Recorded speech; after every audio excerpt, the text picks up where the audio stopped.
చూస్తే నెవర బుద్ధి, జాంపండు చూస్తే కొరక బుద్ధి, లేత బుగ్గ చూస్తే నెమర బుద్ధి, పిల్లిని చూస్తుంటే చూడ బుద్ధి, ఈ పిల్లను చూస్తుంటే ఆడబుద్ధి.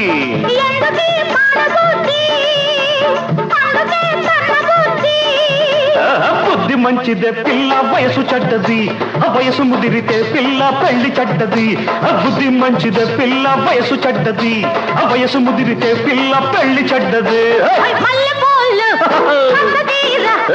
ఎర్రగాజులు,